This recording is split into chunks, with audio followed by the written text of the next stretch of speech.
Cette vidéo d'une femme jetée au sol par un agent de la police de l'immigration américaine choque les États-Unis.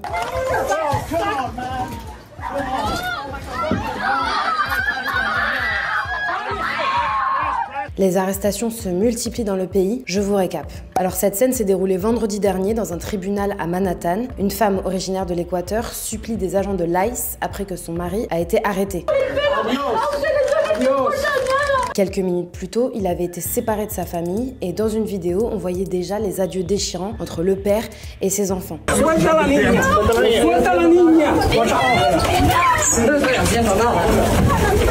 Ces images ont fait le tour des réseaux et depuis, l'agent de l'ICE a été relevé de ses fonctions actuelles et une enquête a été ouverte. Et ces dernières semaines, on voit de plus en plus de vidéos d'arrestations violentes de ce genre. Ce week-end, un homme de 79 ans a été plaqué au sol lors d'une descente de l'ICE. Il a déclaré qu'il voulait simplement montrer aux agents qu'il avait des documents prouvant que ses employés étaient autorisés à travailler. Il a été arrêté, placé dans un centre de détention où il a dû confirmer qu'il était bien un citoyen américain. Après 12 heures sans soins médicaux ni accès au téléphone, il a été libéré sans être inculpé. Il intente aujourd'hui une action en justice et réclame 50 millions de dollars, affirmant avoir subi plusieurs fractures aux côtes, des blessures aux coudes et un traumatisme crânien. Je vous parle de ces deux affaires récentes parce qu'elles illustrent bien à quel point le climat aux États-Unis est brûlant. Depuis son retour au pouvoir en janvier, Donald Trump a entrepris de lancer la plus grande opération d'expulsion aux États-Unis et fait de la lutte contre l'immigration clandestine sa priorité absolue. Les moyens sont colossaux. 170 milliards de dollars sont prévus pour les services de l'immigration et des frontières. L'ICE organise même des salons pour trouver de nouvelles recrues à qui il propose un bonus de 50 000 dollars ou encore le remboursement de prêts étudiants. Selon le ministère de la Sécurité intérieure, ils auraient reçu plus de 100 000 candidatures en moins de 2 semaines. Et l'ICE communique aussi massivement sur les réseaux avec des campagnes de recrutement appelant à défendre le pays et que l'Amérique a besoin de vous. Ils ont posté une vidéo accompagnée de la musique de Pokémon et du slogan « Attrapez-les tous » où l'on voit des agents procédant à plusieurs arrestations.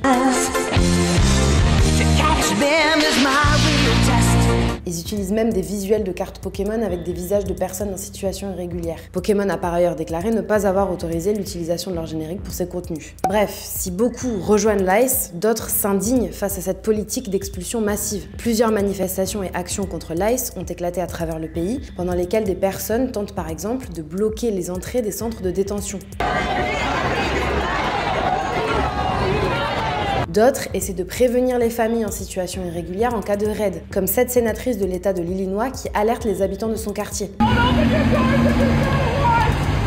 Mais de son côté, l'ICE intensifie ses actions dans plusieurs villes. Ce samedi, Trump a annoncé avoir déployé l'armée à Portland pour protéger les installations de l'ICE assiégées par des antifas et d'autres terroristes intérieurs. Il a autorisé le recours à la force maximale si nécessaire. Il a déjà déployé l'armée dans les villes démocrates de Los Angeles, Washington et Memphis. Et il a menacé d'envoyer des policiers fédéraux et des militaires à Chicago, New York ou encore Baltimore dans une volonté de lutter contre la criminalité en nettoyant ces villes. Et il faut savoir qu'à l'heure actuelle, près de 50 000 personnes sont détenues par l'ICE et que la majorité sont des personnes sans casier judiciaire. On vous tiendra au courant sur Brut.